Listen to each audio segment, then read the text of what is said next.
atas kehadiran rekan media pada hari ini. Saya Nadiem Anwar Makarim, dalam kapasitas saya sebagai warga negara Indonesia yang memiliki hak dan kewajiban terhadap undang-undang dan hukum yang berlaku. Melalui kesempatan ini, saya hendak menyampaikan pernyataan sehubungan dengan dugaan korupsi program digitalisasi pendidikan pada saat saya menjabat sebagai Menteri di Kemendikbudristek.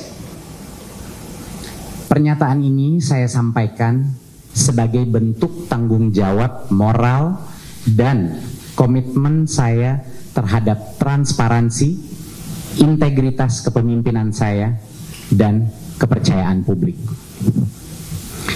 Di tahun 2020, krisis pandemi COVID-19 bukan hanya menjadi krisis kesehatan, tetapi juga menjadi krisis pendidikan.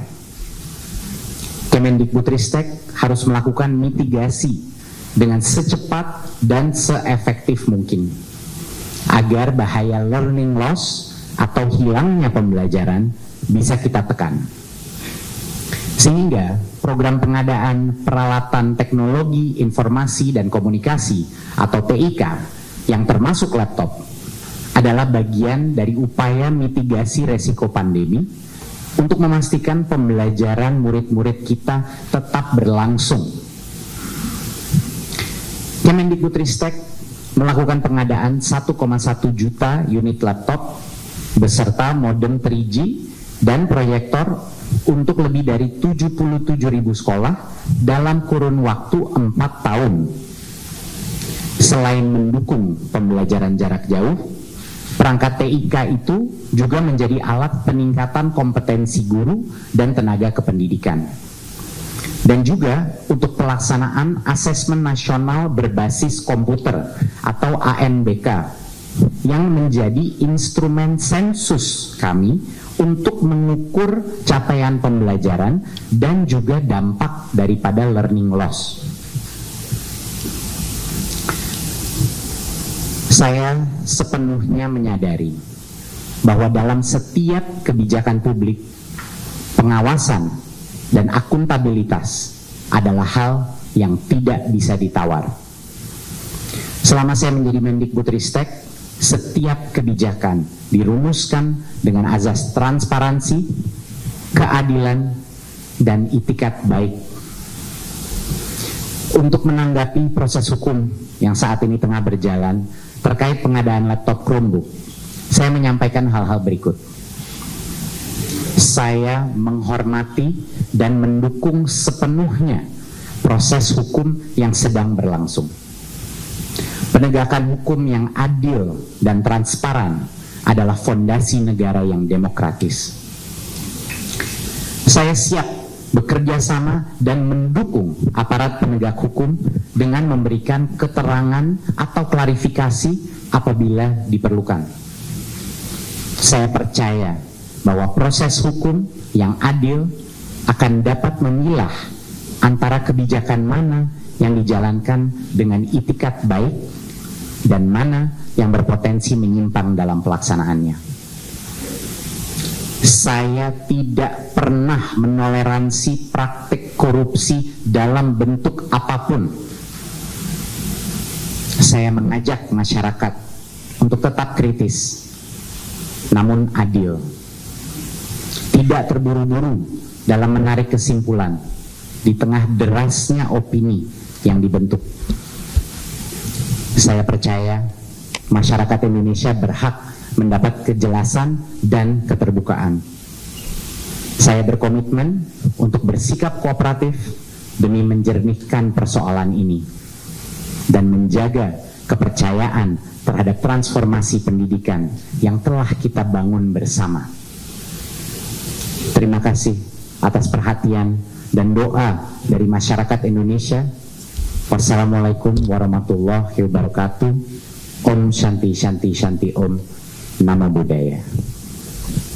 Oke, jadi intinya ada dua inti pokok, yaitu Saudara Nadiem menghargai kewenangan kejaksaan untuk melakukan proses penyidikan.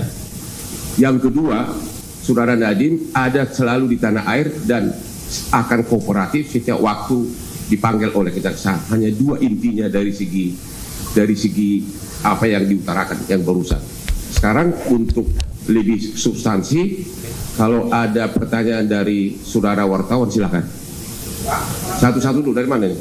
ICTV, Mas. Ya, ICTV. Ya, silakan. Selamat pagi Pak. Perkenalkan saya Tito dari ICTV Indonesia. Selamat pagi Pak Nadiem. Satu aja ya, langsung singkat. Pak Nadiem, ini terkait pemanggilan Kejaksaan Agung terhadap staf khususnya Pak Nadiem. Kan selama ini mereka 3 orang ini kan mungkin. Apakah ada komunikasi dengan Pak Nadiem? Mungkin. Kalau itu kami jawab bahwa sepanjang menyangkut staf khusus itu tidak ada kaitannya langsung dengan Pak Nadiem dan tidak ada komunikasi. Ya. Saya Pedro dari Tempo, Mas izin menanyakan, kenapa waktu itu pengadaan laptopnya itu dipilih untuk menggunakan Chromebook dan bukan Windows? Dan yang kedua, apakah Mas sudah pernah dipanggil atau digeledah rumahnya? Itu aja. Oke, sebelum Pak Nadiem nanti menambahkan, perlu dijelaskan sebagai berikut. Bahwa sebelum periode beliau sebagai Menteri, memang pernah ada penelitian khusus untuk 3T. Itu daerah tertinggal yang tidak ada internetnya.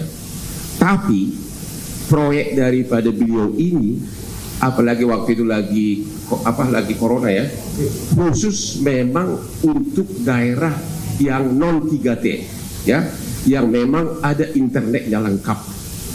Dan hal itu sudah dilakukan pemeriksaan oleh BPKP dan menyatakan 90% lebih laptop ini terpakai ya untuk daerah. Jadi memang proyeknya beliau ini adalah khusus daerah yang non 3T, maksudnya khusus daerah yang ada internetnya lengkap. Jadi tidak benar bahwa dia sengaja rubah dari walaupun 3T dipaksakan, itu tidak benar. Itu proyek benar ya. Bisa dijelaskan itu dulu. Bisa. Ya. Terima kasih untuk pertanyaannya. Betul. Jadinya memang sepengetahuan saya ada narasi bahwa ada kajian yang menyebut bahwa Chromebook itu tidak cocok untuk diaplikasikan di sekolah. Saya ingin klarifikasi. Memang ada uji coba Chromebook yang terjadi sebelum masa kementerian saya. Jangan lupa ya, sebelum. Ya. Dan uji coba tersebut itu dilakukan di daerah 3T. Saya ingin mengklarifikasi bahwa proses pengadaan laptop yang terjadi di masa jabatan saya tidak ditargetkan untuk daerah 3T.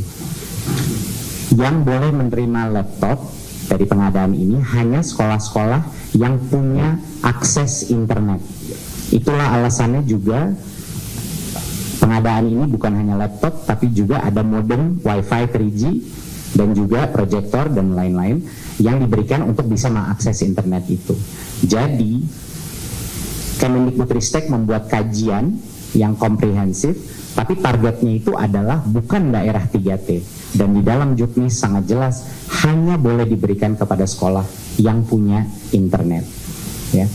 Nah, untuk menjawab mengenai kenapa Chromebook, ya, ini menurut saya sangat penting bahwa dalam pengadaan sebesar ini kita harus selalu berhati-hati dan melakukan kajian dengan detail. Tim di Kemendikbudristek melakukan kajian mengenai perbandingan antara Chromebook dan operating system lainnya. Dan satu hal yang sangat jelas pada saat saya mencerna laporan ini adalah dari sisi harga, Chromebook itu kalau speknya sama selalu 10-30% lebih murah. Dan bukan hanya itu saja, operating sistemnya Chrome OS itu gratis, sedangkan operating system lainnya itu berbayar dan bisa berbayar sampai 1,5 sampai 2,5 juta tambahan. Di luar itu ada berbagai macam fungsi. Mohon rekan media mengingat bahwa ini adalah untuk fungsi pendidikan, di mana keamanan murid-murid dan guru-guru kita menjadi prioritas di Kemendikbudristek. Dan salah satu hal terpenting dari kajian tersebut adalah kontrol terhadap aplikasi yang bisa ada di dalam Chromebook ini untuk melindungi murid-murid dan guru-guru kita dari pornografi, judi online, dan digunakan untuk gaming dan lain-lain, itu bisa terjadi tanpa biaya tambahan lagi. Sedangkan operating system lain akan ada biaya tambahan. Jadi berbagai macam alasan di dalam kajian ini benar-benar menunjukkan kenapa ada keunggulan dari aspek Chromebook. Dan satu klarifikasi lagi bahwa Chromebook itu bisa digunakan secara offline walaupun fiturnya lumayan terbatas. Terima kasih. Jadi pertanyaan pertama yang paling basic adalah, kan yang pertama kan seolah-olah Nadiem ini merubah kajian. Itu paling basicnya di situ. Unsur melawan hukum yang dituduhkan itu merubah kajian agar Chromebook dimenangkan. Ternyata itu dua kajian yang berbeda. Kalau kajian yang pertama itu adalah untuk daerah 3T, yaitu daerah tertinggal, ya, pokoknya daerah tertinggal lah. Itu ada dilakukan kajian itu sebelum beliau jadi menteri. Ya. Kenapa? Jadi yang mengatakan bahwa tidak cocok itu untuk daerah tertinggal itu memang tidak cocok, tapi kan proyek beliau ini bukan untuk daerah tertinggal. Kalau boleh saya klarifikasi, itu sebenarnya bukan dalam bentuk kajian, tapi dalam bentuk uji coba Chromebook di daerah 3T ya. Sebelum masa saya menjabat. Sebelum, jangan lupa sebelum. Dan mungkin bisa saya tambahkan juga bahwa untuk daerah 3T di bawah masa jabatan saya ada program terpisah namanya Awan Penggerak, di mana kita membantu sekolah yang tidak punya koneksi internet. Awan Penggerak. Awan Penggerak.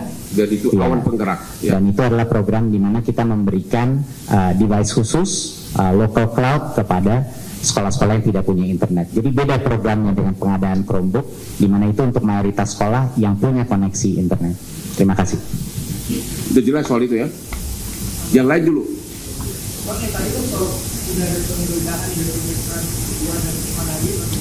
Kenapa? Enggak, belum ada sampai hari ini penggeledahan. Coba Ali, silakan jawab, ada penggeledahan. Jadi yang mesti teman-teman media ketahui bahwa sampai saat ini saya menjawab langsung dari yang Mas sampaikan bahwa penggeledahan itu tidak ada, pemanggilan pun belum ada. Itu ya. Satu lagi yang itu kan yang pertama, ini kan apakah tuduhan korupsi. Tadi kan unsur melawan hukumnya bahwa dia merubah uji coba itu udah nggak benar karena dua hal yang berbeda. Itu satu udah terbantahkan. Yang kedua mengenai prosesnya. Ternyata ini laptop ini setiap calon vendor memasukkannya di e-katalog. E-katalog itu adalah semua vendor bebas untuk mencantumkan dia punya produk di sana untuk nanti ditawar oleh si kementerian. Dan itu e-katalog diawasi langsung oleh LKPP, Lembaga Kajian Pengadaan Barang dan untuk pengadaan barang pemerintah. Jadi di e-katalog itu ada begitu banyak jenis-jenis laptop ya, dan dengan spesifikasinya nanti dipilih salah satu. Jadi benar-benar open, terbuka. Dan akhirnya menurut BPKP di e-katalog itu harganya sekitar 6 sampai dengan 7 juta. Ternyata harga jadi yang dibeli oleh kementerian adalah sekitar 5 jutaan. Jadi jauh lebih murah dari harga yang tercantum di e-katalog. E-katalog adalah dokumen resmi yang terbuka untuk umum yang dikelola oleh LKPP, lembaga yang dibawa langsung pemerintah kita, bagian dari pemerintah kita. Ya, dari unsur merugikan kerugian negara itu sudah terbantahkan dengan e-katalog tersebut. Kira-kira begitu. Ya, saya dari Kompas. Kalau tanya selama 2 tahun ya, dari 2019 sampai 2022 ya, di Chicago itu sudah berapa laptop yang dibeli oleh selama dan bagaimana evaluasinya? Apakah dipakai oleh para guru-guru sampai sekarang atau belum? Ya, terima kasih untuk pertanyaannya. Seperti yang saya bilang tadi, total pengadaan itu sekitar 1,1 juta laptop, ya. Dan ini bukan hanya pengadaan dengan APBN, tapi juga melalui DAK fisik. Jadi ada yang dari daerah juga. Nah, saya mau mungkin mengklarifikasi bahwa tidak mungkin kita melakukan pengadaan sebesar ini tanpa ada program evaluasi dan monitoring setelahnya. Informasi yang saya dapat pada saat itu di tahun 2023 adalah 97% daripada laptop yang diberikan 77.000 sekolah tersebut itu aktif, diterima, dan terregistrasi. Dan kita melakukan sensus secara berkala dan kita melakukan pertanyaan kepada sekolah-sekolah yang menerima laptop, apakah mereka menggunakannya untuk proses pembelajaran. Dan di tahun 2023, sekitar 82% daripada sekolah menjawab mereka menggunakannya untuk proses pembelajaran, bukan hanya untuk asesmen nasional dan administrasi sekolah. Jadi dari informasi yang saya dapatkan, penggunaan dan manfaat daripada Chromebook ini dirasakan di sekolah-sekolah dan digunakan untuk berbagai proses pembelajaran. Dan hasil audit dari BPKP juga menyatakan hal seperti itu. Ini kita ada nih, ya, 90% lebih laptop tersebut dipergunakan dengan baik. Itu hasil audit dari BPKP. Ya, ada semua sudah. Berapa? 99%. Ini hasil audit dari BPKP, dan pada saat pengadaan barang tersebut Kementerian didampingi oleh Jamdatum, ya, dari Kejaksaan khusus sebagai pengacara negara, ya. Jadi waktu pengadaan ini pun Jamdatum sebagai pengacara negara juga ikut, ada suratnya juga, dan juga sudah diaudit oleh BPKP, tidak ada pelanggaran. Kira-kira begitu. Jadi menjawab pertanyaan Anda, hampir 97% laptop tersebut terpakai semuanya secara optimal.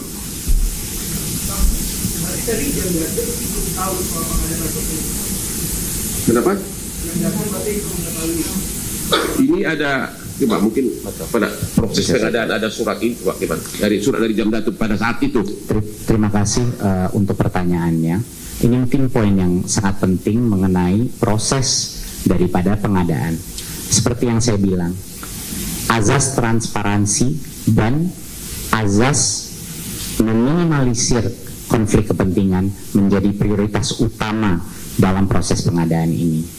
Seperti yang tadi sudah dibahas, kewenangan untuk menentukan harga dan juga penyedia vendor siapa saja yang bisa menawarkan produk itu tidak ada di Kemendikbudristek. Itulah alasan kenapa proses pengadaannya bukan melalui penunjukan langsung, bukan melalui tender, tapi melalui e-katalog LKPP, sehingga konflik kepentingan itu diminimalisir. Di luar itu, kami memastikan bahwa ada pendampingan dari berbagai macam instansi. Pak Hotman tadi sudah menyebut mengenai BPKP dan melakukan audit dalam proses ini. Kami dari awal proses mengundang Jamdatum, mengundang Kejaksaan untuk mengawal dan mendampingi proses ini agar proses ini terjadi secara aman dan semua peraturan telah terpenuhi. Di luar itu pun kami melakukan, Kemendikbudristek melakukan konsultasi kepada KPPU untuk memastikan bahwa tidak ada unsur monopoli di dalam proses pengadaan ini.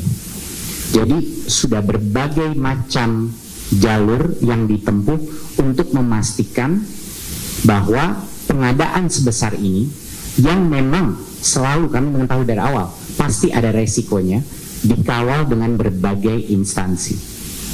Jadi itu adalah hal yang ingin saya utarakan.